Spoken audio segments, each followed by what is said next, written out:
Chapter 19. Petrick woke, gasping, his head pounding. Still panicked, he looked around him to see the thin fabric walls of the tent that he'd built from one of Haber's packs. Next to him, Clark huddled, also quaking from the intensity of the dream. Petrick leaned over the side of his sleeping sack, his abdomen convulsing. Nothing came up, blessedly. The tents and sleeping paraphernalia remained pristine. He would have hated to ruin them with vomit on the very first night, to say nothing of hauling that smell around for their whole trip. It was the same as it always was now. The meadow outside the lab. The hornets came and encircled his father, drowning out the sound coming from his moving lips. Petrick had tried going directly to his father this time, to swat the swarming monsters away himself, only to be rebuffed and knocked to the ground. And as he always had, his father had leaned forward, eyes burning, and pleaded for help. Then Petrick woke up. Petrick lay back down next to his furry friend. Clark pressed himself against the side of Petrick's torso. Petrick stroked from Clark's head down around his curved back. Petrick stroked from Clark's head down around his curved back to his hindquarters, and then back up again. His fur was soft and soothing. It helped. The nausea was dissipating, as was the headache. Usually, this would put them both right back to sleep, but the current circumstances were anything but normal, and Petrick found that he couldn't get himself to sleep again. As they both sat there, struggling back to reality, Petrick grimly wondered if he'd ever be able to get another night's sleep again, ever. He rose, and Clark looked up at him questioningly. Petrick grabbed his pack and nodded to Clark, and they both crawled out the opening flap of the small tent. The air outside was cool, and a breeze was wafting through the tall gap left by the shattered concourse window. The bright summer moons weren't quite visible through the large opening in the center of the roof, but their silvery light was still luminous enough to bathe the tarmac and much of the interior with a ghostly glow. Petrick and Clark sat down at the very edge of the vacant window's opening. Petrick let his legs flop over the side, and together they looked out at the scene below. He reached into his pack and pulled out a small cylinder. He clicked a switch, and a thin light shone from a slit near the top, accompanied by a buzzing sound. Petrick ran the light up and down his arms, shivering at the tingly sensation it gave him. Petrick nearly yelped aloud when Haber came and sat down next to him, seemingly out of nowhere. Clark merely wagged his tail. Haber was looking at the device in Petrick's hand, frowning. "I'll have to ask you to return that sterilizer to my pack," he said. "Oh, I didn't take it from your pack," Petrick said. "I made it." He switched it off and handed it to Haber. The android turned it over carefully. I made it before bed with some spare parts I brought from Dad's lab so I could clean the stench of that food waste off me." Haber nodded after completing his inspection. "This is well made," he said. He carefully handed the device back to the boy. "I don't know," Petrick shrugged. "Still can't seem to get myself clean." Petrick switched the light on and continued to move it back and forth on his skin. "I bet you can dream up something better." Haber shook his head. "I'm afraid my imagination is not one of my strong suits, Master Petrick. I'm handy with a set of instructions, or a database of knowledge, but I wasn't programmed for much conjecture or innovative thinking." "Oh," said Petrick. He hadn't thought of Haber as having any limits. He'd been such an indispensable source of insight and information already. He wondered if Haber was just being modest, if that was also part of his programming. The two sat in silence for a moment, and Petrick looked at the silver moonlight that shimmered across the black, cracked tarmac. "You can't sleep either, huh?" "I do not require sleep, young master. My rest cycles are usually less than an hour or two, and I require them infrequently." "That must be nice." "I take it you were awakened by the message again." "Yep." "Are you physically harmed?" "It makes my head hurt a lot and my stomach sour, but it fades." Haber nodded. He considered Petrick, who had slumped his head and stopped using the sanitizer. "Young master," he said, I know the situation looks grim.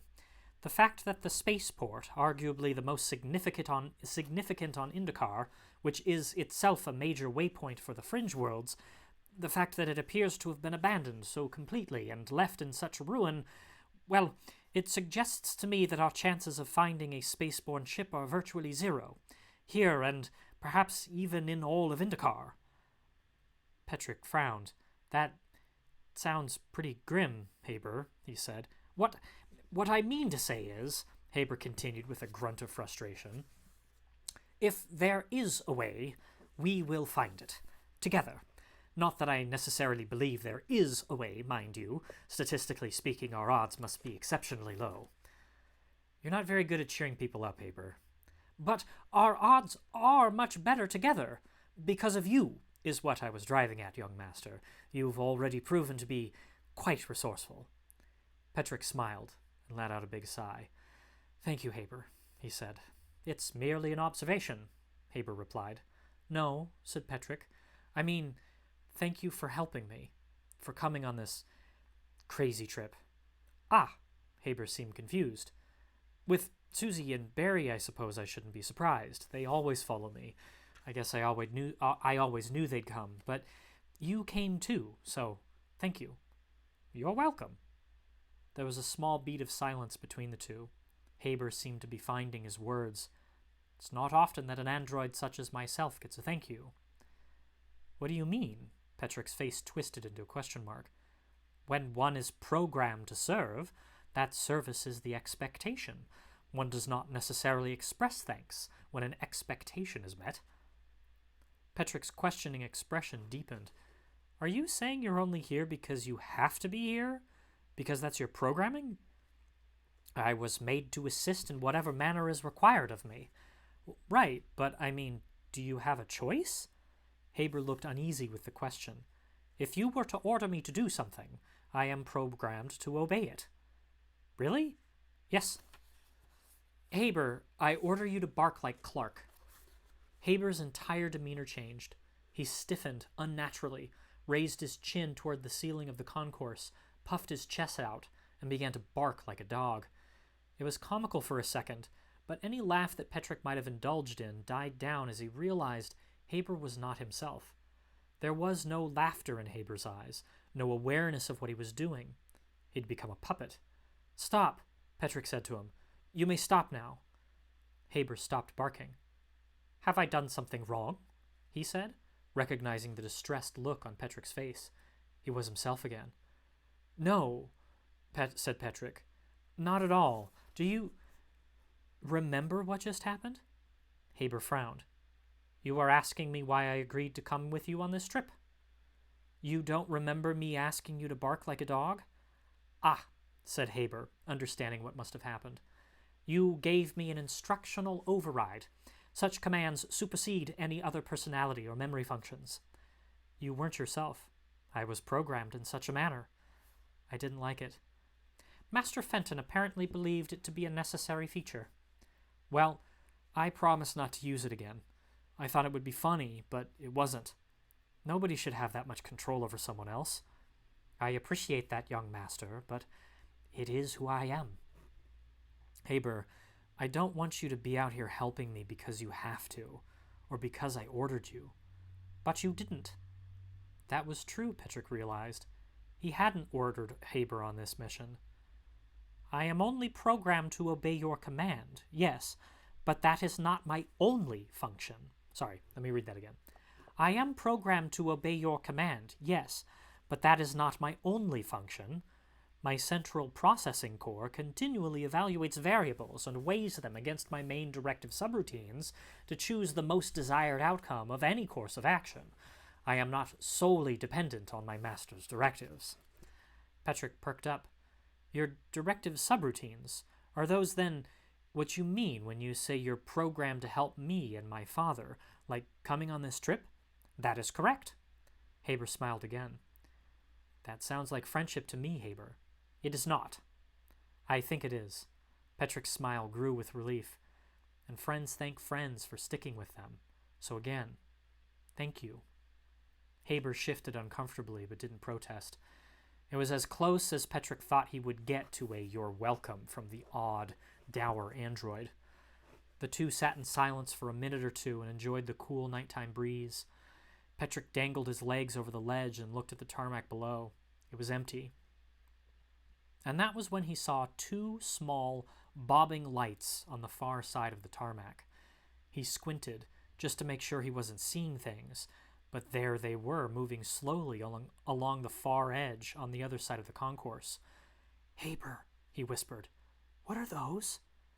He pointed, and Haber leaned forward.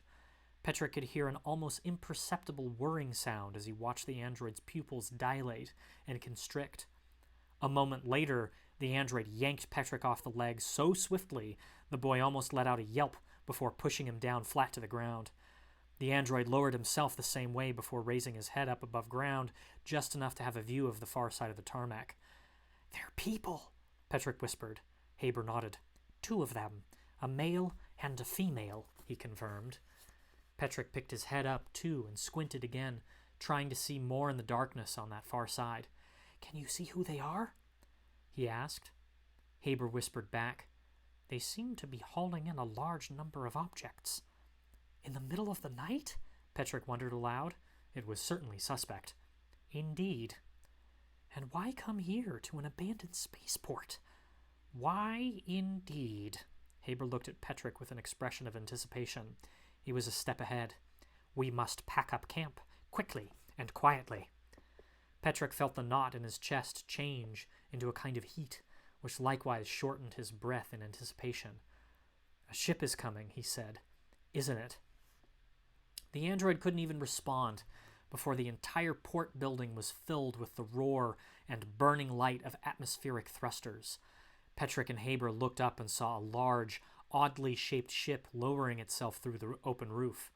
It was roughly wedge-shaped, with a bulging section underneath that appeared to be a cargo hold of some kind, and fins forward and aft meant for atmospheric maneuvering. Its three large thrusters were currently pointed downward at the ground as it descended onto the tarmac, and as the vessel's broadside came into view, the two words "Red Robert" emblazoned on it were distinctly visible. Three giant landing struts lowered with a loud metallic shriek, and the lumbering vessel touched down. Behind Petrick and Haber, they could hear the sounds of Barry and Susie stirring from their tents. Barry stepped out first, blinking in the glare of the newly landed ship's spotlights. "What's going on?" he asked blearily. "Fill your packs quickly and quietly," Haber responded in a terse whisper as Susie also emerged to see what was going on. Barry and Susie looked questioningly at Petrick. "Do it," Petrick answered, running over to his own tent and belongings. "We're getting out of here." Chapter 20. "How do we know that thing's going where we need to go?" Haber inclined his head at Susie's perfectly valid question. "It will likely not, young master, but any ship leaving Indikar is an opportunity we can ill afford to lose." "Plus," said Petrick, "it's bound to take us somewhere with other ships that will take us where we need to go." The odd foursome was packed and hiding down below a smelly, rusty pile of discarded shipping containers on the tarmac within 5 minutes of the landed ship Red Robert. The three children were quietly and rapidly breathing in hushed anticipation of the prize that lay before them. They could see that a rather large, round figure had emerged and was conversing with another, taller figure on the far side of the ship. A lone gangplank was resting on the tarmac. Orange lights spilled out from the interior of the grounded ship, highlighting what they hoped would be their destination. The conversation between the two figures ended, and each went their separate way, the taller person back into the shadows of the far side of the port's interior, and the scruffy, round one up the gangplank into the ship. Barry took the opportunity to voice what was on his mind. "Can't we just go and ask them for a ride?" he whispered. "Maybe they're nice." They're sneaking about at night with no one else around," Susie replied. "They're not going to be nice." "We're around," Barry said. Susie looked at him. "You said no one else was around." "They don't know that." "We're going to keep it that way, Master Barry," Haber said. He hadn't taken his eyes off the Red Robert. There were a couple crashing sounds coming from the other side of the tarmac, over in the shadows where the tall figure had disappeared. Moments later, the round figure came bounding down the ramp, yelled something in the direction of the noise, then went itself in that direction. The foursome strained to look across the distance and into the darkness, but they could see nothing. "Do you think they're pirates?" Petrick asked, his eyes getting wide at the new thought. "It is possible," the android conceded. "The name of the ship certainly conjures a certain swashbuckling image." "They could be getting ready to load anything over there," Barry exclaimed. "Bad things." "As I said before, Master Barry," Haber said, getting snippy, I'm unable to make any deductions as to the nature of our visitors without further information." "This is crazy, you guys," Barry hissed. "We need to get closer," said Susie. Before anyone could stop her, she slipped out from behind their cover and along the various docking bays. She ran silently from shadow to shadow, pausing at each one to stop and listen, see if her movements were being noticed. So far, they hadn't been. "Susie!" Barry hissed, much too loudly. Haber put his hand over Barry's mouth, and the boy noted through his nervous frustration how oddly it smelled, like a mixture of the silverware at Childers and another, more unnatural-smelling odor. The android's ice-blue eyes shone at him brilliantly and reproachfully in the night. The message was clear. Shut up. Barry sighed, grumblingly, into Haber's tightly pressed hand and slumped his shoulders. He wouldn't yell out like that again. "She's moving pretty easily," Petrick said, "and she's right. We should move over there and see what's going on. The sooner we know, the better, right?" "There is certain logic to that reasoning, yes," Haber said, nodding. "We go one at a time, like Master Susie," he said. "Stick to the shadows of the docking bays, and pause each time to make sure you haven't been seen. That would be most unfortunate." "Got it," Petrick nodded. Barry nodded too. Not that he agreed it was a good idea to stalk off into the darkness toward a possibly hostile group of adults, but there was no way Susie could be left alone over there, not on his watch. Petrick went first, with Clark clicking quietly behind him, tail up and alert. He ran quickly and lightly on the toes of his feet from their cover to the next set of shadows. He paused, as Susie had done and Haber had instructed, and listened for sounds that might indicate he'd been spotted. Clark dutifully paused beside him. From the ship, there was more clanging and thudding, along with a shout or two, but nothing of the sort that one would cry if they'd spotted a child running through the night. He heard a hissed noise from behind him and saw that Barry and Haber were motioning for him to keep moving so they too could run their route through the shadows. Petrick again tiptoe ran to the next set of shadows, and then the next, and then the next. Clark glided along with him with little paw clicks. As Petrick made his way around the tarmac, shadow by shadow, he had the opportunity to get a good look at the outfitting of each of the docking bays. Their moors had once been highly adjustable, indicating to Petrick that ships had come in all sorts of shapes and sizes. Now they were rusting, broken, and in some cases stripped of their components. Those were now rotted and dangling precariously, as were the multitude of pipes and cords and hoses that undulated over each other on the filthy floors like a nest of dead snakes. Slicks of fluids and oils sat spread out and undisturbed with no one to clean them up, and between them, cracks in the concrete were giving way to small signs of nature, reclaiming the ground for itself as grasses and moss crept through. Clark frequently had to hop or change course so as not to collect the sludge in his fluff. If Petrick hadn't been curiously gazing into each of the bays as he moved between their shadows, he would have completely missed Susie and passed right in front of her. She'd compressed her petite frame down into a crouch so small that the depth of the docking bay's shadows almost entirely obscured her from view. As he caught sight of her, she put a finger up to her lips and motioned for him to come join her. Petrick did so, as silently as he could. "I almost didn't see you," he said, when he reached her. "That's the point," she said, with an of-course tone to her voice, though it was through a smile. Petrick smiled ruefully back. She was definitely the best sneaker-arounder of the group, and she was enjoying herself. "I don't think they're pirates," she said, pointing. At least, not those two. Petrick followed her finger and saw that although they were still quite a distance away from the ship, their angle of view had changed, such that they were looking at the nose of the ship and could now see the far side. A man and a woman were standing there, holding each other, arms interlaced across the back of each other. The man was the taller figure from before, and the woman was new. The woman had leaned her head on the taller man's shoulder, and they were both watching as a wide variety of objects, some in boxes, some out in the open, were hauled up through the Red Robert's open cargo door. Susie took note of the mechanized contraption. "It looks like the crank at the river mill," she said, trying to wrap her head around what she was seeing. "But there's no water." Petrick nodded. He wondered how Susie could get stuck on something as simple as a conveyor when the giant ship was sitting there in all its glory. Clark pawed at Petrick's pants, then peered up at him on his hind legs, front paws balancing on his thighs. He wanted to be picked up and see what everyone else had been looking at, but Petrick shook his head. He didn't want to chance anyone seeing Clark's eyes catching the light and shining from a distance. It was a valid concern, because just as the thought had crossed his mind, Barry arrived along with Haber at their little hiding place, and the other figure strode brusquely out of the entry hatch at precisely the same moment. The two must have made a sound while joining Petrick, Susie, and Clark, because the burly man paused on the short gangplank and shot a look right in the direction of the incognito group. They all held their breaths collectively, except perhaps for Haber. It wasn't clear if he needed to breathe or not, as the man cast a squinting gaze in their direction, except that it wasn't a man. It was a woman.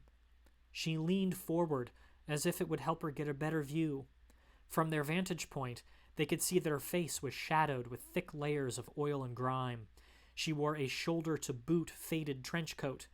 Two shiny gold somethings that looked like weapons were slung from her hips, and her eyes looked weary and uninviting. Her tattered clothing, including the coat, had certainly seen better days, but it still shone with artifice in the right light. She was not particularly tall, but what she lacked in height, she made up for in heft. Finally, she seemed satisfied that there was, in fact, nothing out in the darkness, and she turned about and walked in the opposite direction from their hiding place. The kids all exhaled quietly as they could. "She looks like a pirate," Petrick whispered to Susie. She nodded and then turned to Barry and Haber. "I don't think the other two are, though," she said to them. "The man and the woman over there." "What leads you to that conclusion?" Haber asked.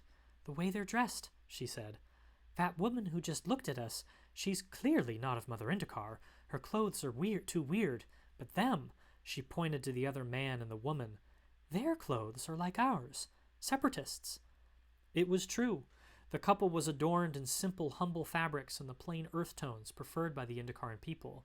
"No way," said Barry. "Indikarans would never get on a spaceship." "Hey, we're about to," said Petrick, realizing Susie was onto something. "They're also really careful with whatever they're loading into the ship. Why would you be so careful unless those things were actually yours?" "I can think of a quadrillion reasons to be careful with stuff that isn't my own stuff," Barry said. "Call it a guess, then," Petrick said. Various shapes moved on the conveyor into the ship. They could see a table, and then a chair, and then another chair.